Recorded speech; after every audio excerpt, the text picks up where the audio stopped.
All right, we're back with our continuing tour of the A.J. Foyt exhibit here at the Indianapolis Motor Speedway Museum. The Curtis Midget.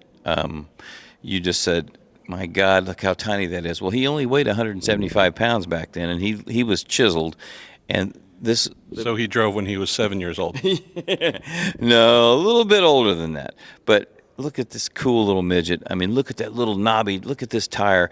You don't think that dug up the dirt and threw a rooster tail? That was what was so cool about midget racing. It's an Offie engine, long pipe. Of course, he won Turkey Night in this in Ascot Park, one of the most famous races. I think he won 11 races overall in this car.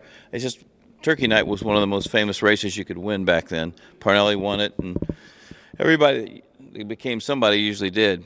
Then we go to this Curtis midget that Bob Nowicki owned. The great story about this is AJ's original car blew up. I can't remember the whole story, but it blew up.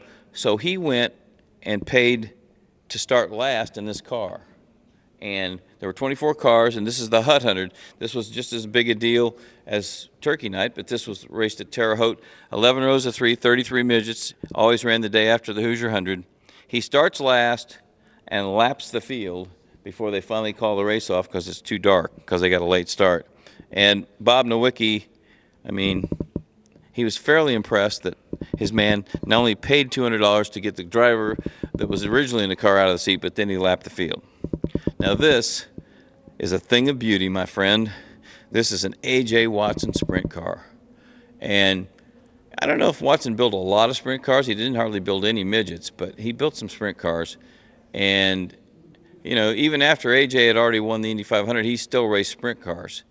Like in 1961, he won 6 times in this car.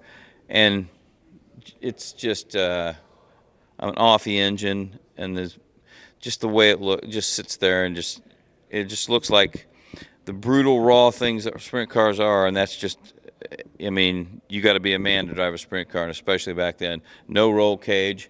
You had a Sam Brown. They actually put seat belts. They actually, by the time 1961 got there, guys were actually putting belts over their shoulders, which was quite novel.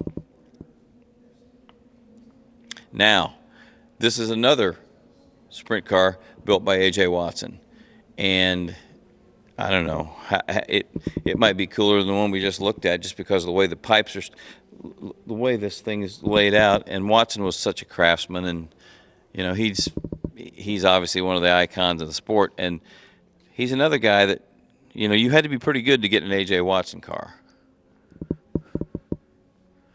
Then we have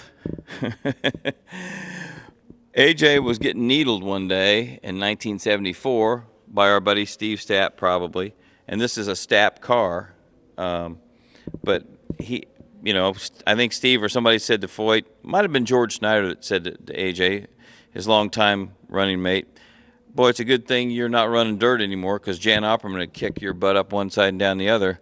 So Foyt got all puffed up and went and got this thing ready. Now, remember, he's starting on the pole position for the Indy 500. And 3 nights before, he takes this to the Indiana State Fairgrounds and wins both 50-lap features, of which people still, that was another amazing moment, because, you know, he'd really backed off of running dirt races and sprint car races, and, you know, another part of the Foyt legacy. But I think Jan really inspired him. You want to spend $10 and have a great afternoon, you come to the Indianapolis Motor Speedway Museum, you see A.J. Foyt's collection, you see all the winning cars, and you get this wonderful, wonderful brochure. It's A.J. Foyt's life and history in pictures and words, put together by Brad Hoffner and our pal Steve Shunk. It's already on eBay for $40. So the Speedway Museum's always a treasure. Take a ride around the track in the bus, and if you like A.J. Foyt, this is the place to be.